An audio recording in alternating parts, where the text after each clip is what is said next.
पहले ही बेनती की थी कि साडे समागम की प्रधानगी डॉक्टर दीपक मनमोहन जी कर रहे हैं और उन्होंने बारे दसन की लोड़ नहीं जी, उन्होंने बारे सानू दसन की लोड़ नहीं। आप सारे बखूबी जानते हैं कि डॉक्टर दीपक मनमोहन जी का साहित्य नूं समाज नूं की बड़ा योगदान है। सो सब तो पहला इस समागम की प्रधानगी कर रहे डॉक्टर दीपक मनमोहन जी मैं बेनती करांगा कि मंच के नेड़े आउण। असीं फुल्लां नाल आ जाओ, तुसीं भी नाल आ जाओ, असीं उन्हां नूं बुलाउंदे असीं आओ।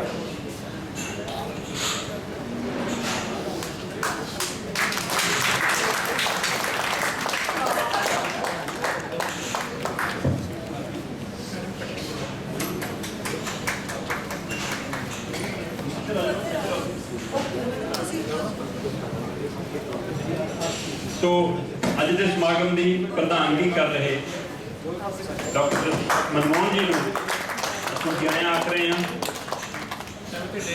इस दे नाल ही जिवें कि सविता पट्टी जी जिन्होंने आप बखूबी जानते हैं, लंबे समय तो स्क्रीन ते उन्होंने सारिਆਂ ते असी लगातार उन्होंने देखते हैं, चाहे वो लेखनी का काज हो, चाहे वो सोशल समाज सेवी का काज हो, चाहे सरकारों को तंज करके उन्होंने याद कराना हो, अदाकारी का काज हो। सो अज साडे विचकार उन्होंने आमद सानू बहुत हौसला दे रही है। सो निका स्वागत असीं उन्हां दा कर रहे हैं।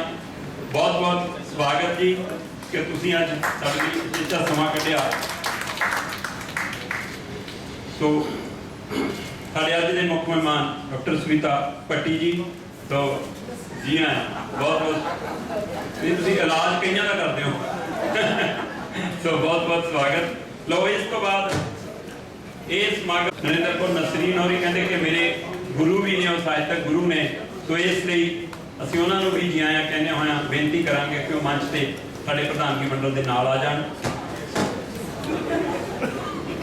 इस तरह साडे सारियां दी हमेशा अगवाई भी करते हैं, सेध भी देंदे ने श्री राम अर्श जी, उन्होंने भी साहित्यक गुरु वजों, साहित्यक चिंतक वजों, लेखक कवि वजों, साडियां सभावां दी अगवाई करन वजों असीं श्री राम अर्श जी होरां दा भी उसे फुल्लां तोहफियां नाल स्वागत करते हैं। उन्होंने भी असीं बेनती करांगे कि वो भी साडे नाल मंच ते आ जाण। सो श्री राम अर्श जी जिहड़े असीं समागम साहित्य सभावां दे असीं किताब रखिया कि घट्टो घट्ट बंदा वो शगन भेंट करके लैके जाए, चंगा लगता। तो इसलिए बहुत बहुत शुक्रिया सिविराज जी, मावी जी कि तुसीं एक नवेकली पहलकदमी की आउण दी अगवाई भी वो करते हैं। सो उस नाते मैं उन्होंने सद रहा कि वो अपनी नसरीन होरां नूं भी जिथे आशीर्वाद देण उत्थे इस किताब नूं लैके अपनियां चंद गल्लां भी शेयर कर, ते नाल ही आए हुए सारे मेहमानां ਸਰੋਤਿਆਂ नूं स्वागती शब्द भी पैण। सुहैला संधू जी, डॉक्टर दीपक मनमोहन सिंह बापू जी ਅਤੇ ਸਮੁੱਚਾ ਪ੍ਰਧਾਨਗੀ ਮੰਡਲ, ਮੇਰੇ ਸਾਹਮਣੇ ਬੈਠੇ ਅਦੀਬ ਦੋਸਤੋ, ਭੈਣੋ ਤੇ ਭਰਾਓ, ਤੁਹਾਨੂੰ ਇਸ ਮਹਿਫਲ ਵਿੱਚ ਜੀ ਆਇਆਂ।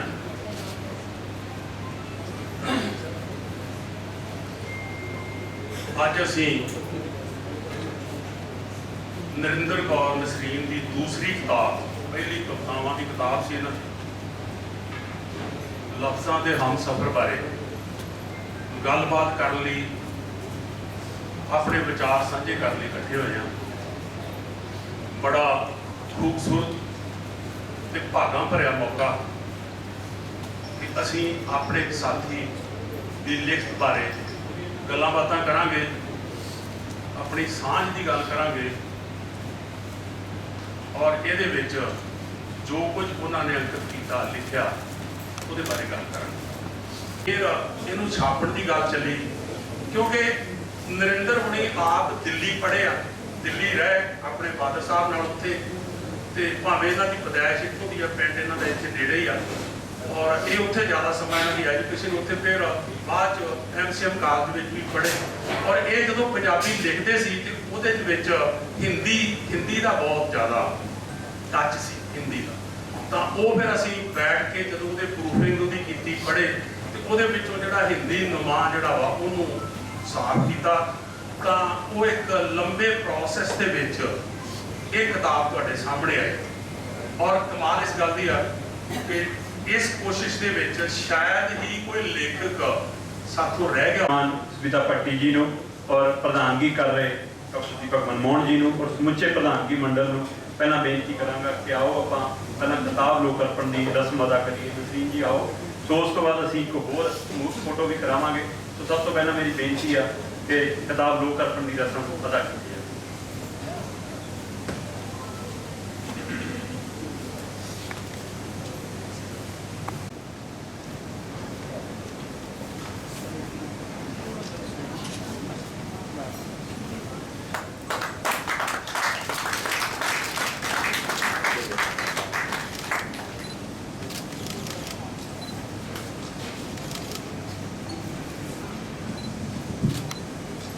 ਹੁਣ ਮੈਂ ਪ੍ਰਧਾਨ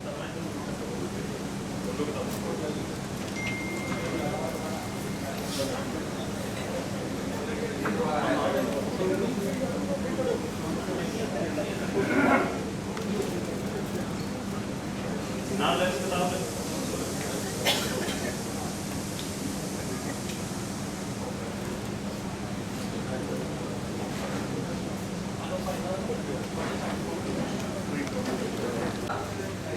बारे पूरी जानकारी या ज्ञान असं भी नहीं रखते। इस डिक्शनरी का सब तो पहला फायदा ये होया कि हुण असीं एक दूसरे की प्राप्तियां बारे, लेखनी बारे, लेखन की विधा बारे, समाज के कीते काम बारे जाणू हो सकते हैं। दूसरा फायदा ये कि पाठक वर्ग अपने पसंदीदा लेखक शायर बारे जानकारी हासिल कर सकता है, उन्हां नाल राबता कर सकता है।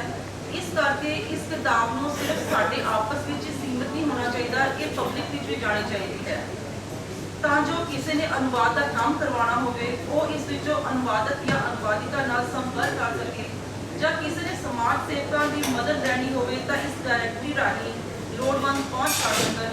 संपर्क मैडम नसीम दी एक रचना है कि लफ्ज़ां दी आप मुहारे दुर्दी जामा पावा टुकड़ियां विच ही पावे पाही जावा निके निके बुल्ले दिंदियां राहत भरियां ए हवा पाही जावा तसीहे जे हालात समय विच लफ्ज़ां दी ਉਂਗਲ ਨੂੰ ਫੜ ਕੇ ਆਸਾਂ ਪਰੇ ਗੀਤ ਜਦ ਗਾਵਾਂ ਆਪ ਮੁਹਾਰੇ ਤੁਰਦੀ ਜਾਵਾਂ ਇਹੋ ਮੈਨੂੰ ਸੁਪਨੇ ਵਿਖਾਉਣ ਇਹੋ ਮੇਰੇ ਹੌਸਲੇ ਵਧਾਉਣ ਵੱਖਰੇ पेस बदल के अंबरां तीकण रंग उड़ाउण इक्को बुल्ले विच फेर मैनू सारे ही शिकवे भुल जाण हम ख्याल हम जोली बन के हर पल साथ निभाउंदे जान क्यों ना दुनिया दारी छड्डा क्यों ना दुनिया दारी छड्डा लफ्ज़ां ते ही वारी जावा सिर्फ इन्हां ते वारी जावा आप मुहारे तुरदी विच ही पावे पाही जावां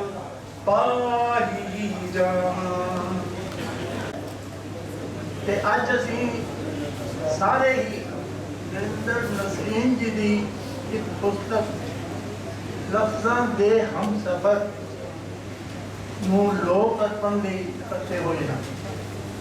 ਦਰਅਸਲ ਇਹ ਜਿਹੜੀ ਪੁਸਤਕ ਹੈ, ਇਹਦੇ ਬਾਰੇ ਜਿਵੇਂ ਦੱਸਿਆ ਮੇਰੇ ਦੋਸਤ ਨੇ, एक पुस्तक की बजाय एक डॉक्यूमेंट, एक दस्तावेज बन गई है कि जिन्हें चंडीगढ़ मोहाली पंचकूला के विच कले शायर नहीं, अदीब नहीं, लफ्ज़ों के धनी नहीं, बल्कि जिन्हें रंग कदमी और उन्होंने अलावा ਜਿਹੜੇ ਪੱਤਰਕਾਰ ਇੱਧਰ ਬੈਠੇ ਨੇ ਖੱਬੇ ਪਾਸੇ, ਇਹ ਸਾਰੇ ਪੱਤਰਕਾਰ ਔਰ ਇਹਦੇ ਇਲਾਵਾ ਜਿਹੜੇ ਸੋਸ਼ਲ ਕੰਮ ਕਰਦੇ ਨੇ, ਸੋਸ਼ਲ ਸੇਵਕ, ਕੋਈ ਇਹਨਾਂ ਨੇ ਸ਼ਾਮਲ ਕੀਤੇ ਨੇ। ਇਹ ਜਿਹੜੀ ਕਿਤਾਬ ਦਾ ਜਿਹੜਾ ਫਲੇਵਰ ਹੈ, ਇਹਦਾ ਜਿਹੜਾ ਹੱਦ ਹੈ, ਉਹ ਕਾਫੀ ਜ਼ਿਆਦਾ ਫੈਲ ਗਈ ਔਰ ਇਹ ਬਹੁਤ ਚੰਗਾ ਕੰਮ ਕੀਤਾ ਨਸਰੀਨ ਜੀ ਨੇ। ਤੇ ਕੇਵਲ ਸਾਹਿਤਕਾਰ ਨਹੀਂ ਰੱਖੇ, ਉਹਨਾਂ ਨਾਲ ਜੁੜਦੇ ਰੰਗ ਕਰਮੀ, ਉਹਦੀ ਵਜ੍ਹਾ ਇਹ ਆਪ ਇੱਕ ਸਾਹਿਤਕਾਰ ਨੇ, ਆਪ ਇੱਕ ਰੰਗ ਕਰਮੀ ਨੇ, ਡਰਾਮੇ ਕੰਮ ਕੀਤਾ, ਫਿਲਮਾਂ ਕੰਮ ਕੀਤਾ ਔਰ ਆਪ ਇੱਕ ਪੱਤਰਕਾਰ ਵੀ ਨੇ ਔਰ ਸੋਸ਼ਲ ਸੇਵਾ ਵੀ ਕਰਦੇ ਨੇ। तो ਅਸੀਂ ਇਹਨਾਂ ਨੇ ਆਪਣੀ ਜ਼ਿੰਦਗੀ ਦੇ ਨਾਲ ਆਪਣੀਆਂ ਚਾਰੀ ਸੇਵਾਵਾਂ ਇਹਦੇ ਸ਼ਾਮਲ ਕਰ ਦਿੱਤੀਆਂ ਔਰ ਸਾਨੂੰ बहुत ही वधिया जानकारी इस पुस्तक ने प्रदान की है। कई दोस्तों का सानू बहुत इलम नहीं सी। जो मैं किताब पढ़ी तो यह लग्या कि इन्होंने सारा पंजाब ही आलमोस्ट पंजाब का कोई जगह नहीं बचया जोड़े ये शामिल ना हो गए और फिर ये भी पता लग गया कि पिछों आए ने। और एक और गल जी मैं बड़ी खूबसूरत महसूस की है, जेड़े दोस्त अपनी उम्र नहीं सी करना चाहते, इन्होंने नसरीन जी ने उन्होंने मजबूर नहीं किया भी दसो। ये मैंने बहुत बढ़िया गल इन्होंने दसी है बिल्कुल। तो जिन्होंने उम्र लुकोई लुको रहा एक गजल इंसान की बड़ी सोहनी उम्र की बचपन कहते हैं, उस पर आधारित ये गीत लेके आई है की कोशिश है। उम्मीद करती हैं आप जी पसंद आऊगी।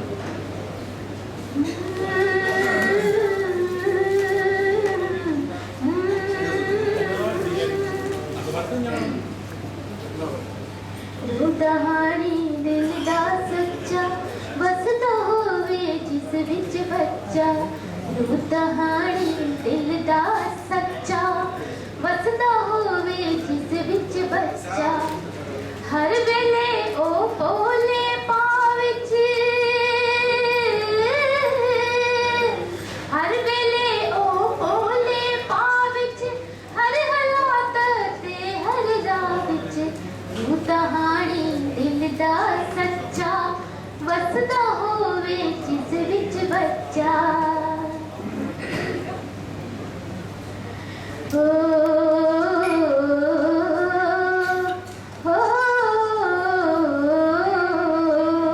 जिवें बच्चा खिड़ खिड़ हसे, जिवें बच्चा खिड़ खिड़ हसे, हर पल उस विच रब जो वसे, जिवें बच्चा खिड़ खिड़ हसे, हर पल विच रब जो वसे, मुँह वट वेखे हर शै माणे, मुँह वट वेखे हर शै माणे, अखां निर्मल पाक पछाणे, दहानी दिल दा सच्चा वसदा होवे जिस विच बच्चा, दहानी दिल दा सच्चा वसदा होवे जिस विच बच्चा।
ज्ञानवान शख्सियत डॉक्टर दीपक मनमोहन सिंह जिन्हों ने भारत ही नहीं बल्कि विश्व के हर कोने में पंजाबी ਅਤੇ ਪੰਜਾਬੀਅਤ ਦੇ ਪ੍ਰਸਾਰ ਦੇ ਨਾਲ ਭਾਈਚਾਰੇ ਅਤੇ ਸੱਭਿਆਚਾਰ ਨੂੰ ਜਿੰਨਾ ਪਸਾਰਿਆ ਹੈ ਉਨੀਆਂ ਹੀ ਇਹਨਾਂ ਦੀਆਂ ਜੜ੍ਹਾਂ ਬੋੜ ਦੇ ਦਰਖਤ ਵਾਂਗੂ ਜ਼ਮੀਨ ਵਿੱਚ ਵੀ ਫੈਲੀਆਂ ਹੋਈਆਂ ਹਨ। ਉਨੇ ਹੀ ਨਰਮ ਦਿਲ ਅਤੇ ਨਿਮਾਣੇ ਜਿਹੇ ਵੀ ਬਣ ਕੇ ਰਹਿੰਦੇ ਹਨ। ਇਹ ਮੇਰੀ ਪ੍ਰਾਪਤੀ ਹੈ ਕਿ ਇਹਨਾਂ ਨੇ ਪ੍ਰਧਾਨਗੀ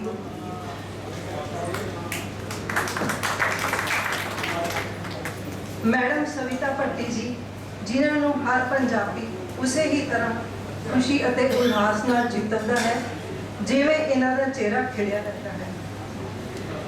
ਫਿਲਮੀ ਅਦਾਕਾਰਾ ਸਮਾਜ ਸੇਵਿਕਾ ਦੇ ਨਾਲ ਇੱਕ ਲੇਖਕਾ ਹੋਣਾ ਵੀ ਵੱਡੇ ਮਾਣ ਦੀ ਗੱਲ ਹੈ ਜੋ ਸਮਾਜ ਅਤੇ ਮਨੁੱਖੀ ਭਾਵਨਾਵਾਂ ਨੂੰ ਦਿਲੋਂ ਮਹਿਸੂਸ ਕਰਕੇ ਉਸ ਨੂੰ ਲਫ਼ਜ਼ਾਂ ਦਾ ਰੂਪ ਦੇ ਕੇ ਵੱਖਰੇ ਢੰਗ ਨਾਲ ਸਮਾਜ ਅਤੇ ਸਾਹਿਤ ਦੀ ਸੇਵਾ ਕਰ ਰਹੀ ਹੈ।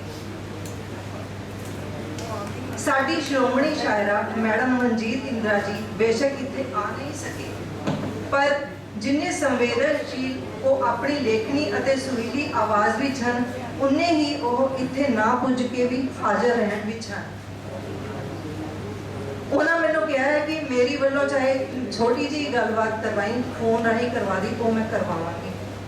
अणगिनत मनुखी समाजिक ਅਤੇ विश्व व्यापी रचनावां ਅਤੇ ਸਨਮਾਨਾਂ ਨੂੰ ਹਾਸਲ ਕਰਨ ਵਾਲੀ ਇਹ ਸ਼ਖਸੀਅਤ ਜਿੰਨੀ ਦ੍ਰਿੜ ਨਿਸ਼ਚਈ ਹੈ ਉਨੀ ਹੀ ਰਚਨਾਵਾਂ ਵਿੱਚ ਕੋਮਲ ਦਿਲ ਵੀ ਹੈ। ਮੇਰੇ ਸਾਹਿਤਕ ਗੁਰੂ ਸਾਹਿਤਕਾਰ ਅਤੇ ਕਹਾਣੀਕਾਰ ਡਾਕਟਰ ਸਵੈਰਾਜ ਸੰਧੂ ਜਿਨ੍ਹਾਂ ਸਾਹਿਤ ਸਭਾਵਾਂ ਵਿੱਚ ਤੁਰਦਿਆਂ ਹੀ ਸਦੀਆਂ ਦੇ ਇਤਿਹਾਸ ਤੋਂ ਇਵੇਂ ਜਾਣੂ ਕਰਵਾਇਆ ਜਿਵੇਂ ਕੋਈ ਰੋਚਕ ਫਿਲਮ ਵੇਖੀ ਹੋਵੇ। जिन्होंने पुस्तकों के ना पढ़े सुने ਅਤੇ खरीदियां भी पर पढ़ ना सकी किस्मत नाल उन्हां दा साथ इस विद्वान ने सहजे ही सुनाया। मेरी कविता ਅਤੇ गज़ल के अनघड़े रूप ਨੂੰ ਘੜਨਾ ਅਤੇ ਗਿਣਤੀ ਮਿੰਤੀ ਦਾ ਜੋੜ ਅਤੇ ਵਜਨ ਬਣਾ ਕੇ ਉਹਨਾਂ ਨੂੰ ਸ਼ਿੰਗਾਰਨ ਦੀ ਵਿਧਾ ਤੋਂ ਜਾਣੂ ਕਰਵਾਉਣ ਵਾਲੇ ਪ੍ਰਸਿੱਧ ਗਜ਼ਲਗੋ श्री राम आश जी साहित्यिक जिन्हों देख के पहली बार लफ्ज़ों की घाट महसूस हो रही है। स्टेज पर बैठे तो मेरे सामने सारे आदरणीय सज्जनों को मेरे वालों प्यार भरी सत श्री अकाल।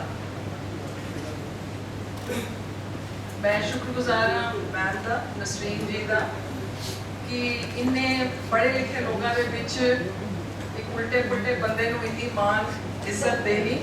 Thank you so much, thank you. और एक किताब मैं ब्रीफली पढ़ी है और एक बहुत खूबसूरत जिदा मिनी एनसाइक्लोपीडिया है इस ट्राई सिटी का। और मैम ताकि ये मेहनत 2015 तो लैके 2022 तक एक किताब ये सबूत है तारी टैलेंट का, तारी रिसर्च का, तारी लगन का और तानों ते तारी टीम को बहुत बहुत मुबारक। तारी सोच इस तरह ही आज़ाद रहे, तारा कलम कभी किसी अगे ना चुके और तारे कलम की स्याही कभी ना सुके। तो बहुत बहुत मुबारक।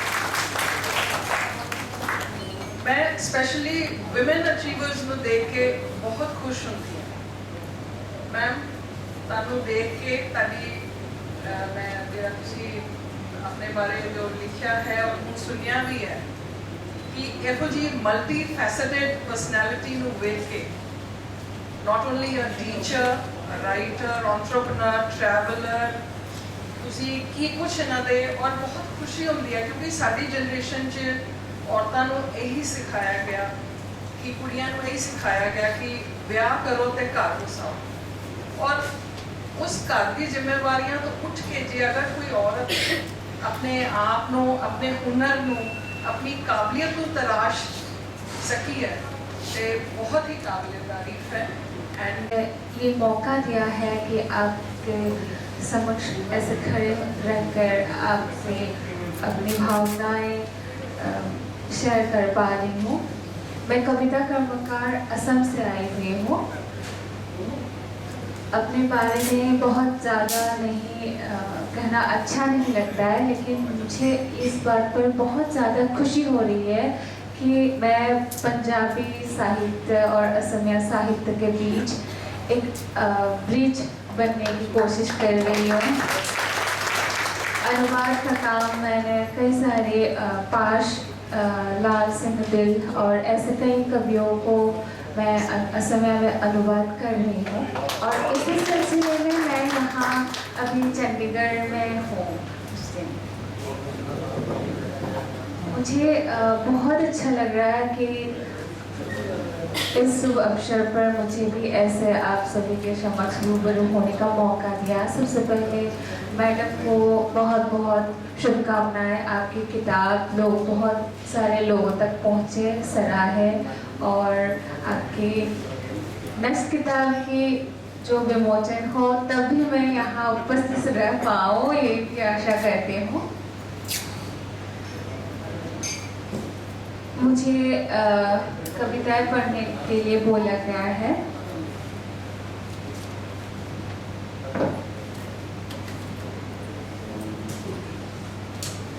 पहली कविता जिसका शीर्षक मैंने दिया है जाड़े की रात।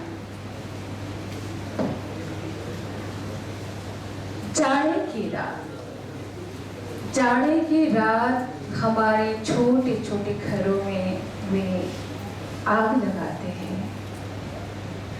जाड़े की रात हमारे छोटे छोटे घरों में वे आग लगाते हैं। उस आग से सेकते हैं अपना कलेजा। हमारे अरण्य रोदन में ठहाके लगाकर हंसते। जाड़े की रात हमारे छोटे छोटे घरों में आग लगाते। आग पसरती है, आग पसरती है एक गांव से दूसरे गांव तक, एक शहर से दूसरे शहर तक। भौगोलिक सारी सीमाओं को पार कर आग फैलती है और फैलती रहती है। गलियों से गांव तक, हर शहर तक, सीधे साधे लोगों के दिलों तक, सोते बच्चों की तरह शांत चेहरे और आंखों तक, खून से भीगे सूर्यमुखी फूलों तक। खून के नशे में मदहोश है, प्रतिरोध और प्रतिवाद में प्रतिदिन जंगी होते हैं। नशेड़ी रातें क्रोध में हुंकारती है। कितनी बार, कितने दिन, कितनी रातें देखे हमने मुखौटे उतरते चेहरे, मुखौटे की आड़ में नए नए चेहरे सब देखे हमने। परिचित चेहरे के आड़ में अपरिचित चेहरे, समझकर भी नहीं समझ पाए वो गोपनीय कथा। युद्धकालीन तत्परता में कैसे बदलते हैं सारे। मेकअप रूम राजा को प्रजा बनाती है, प्रजा को राजा और दुश्मन को दोस्त। भूख और लालसा के लिए अपने बनते हैं बनाए। भूख और लालसा के लिए अपने बनते पराए। सबको नचाती है एक अदृश्य पुतले बनकर रह जाते हम सारे। छल से कहाँ से आते हैं हम।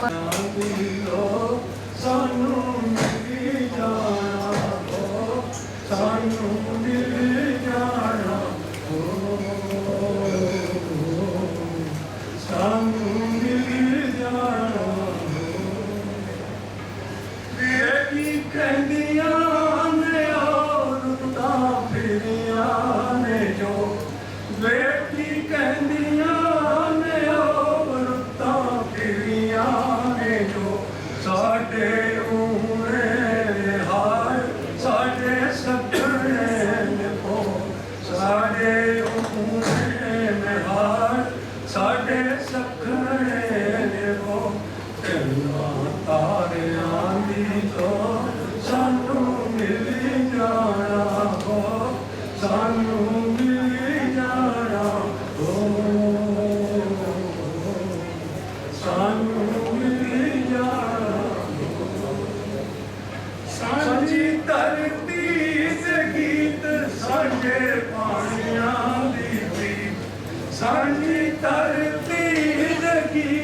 सांझे पानियां दी हीर रांझे दी सौ लाज रखना जे हो हीर रांझे दी सौ लाज रखना जे हो चन्ना तारियां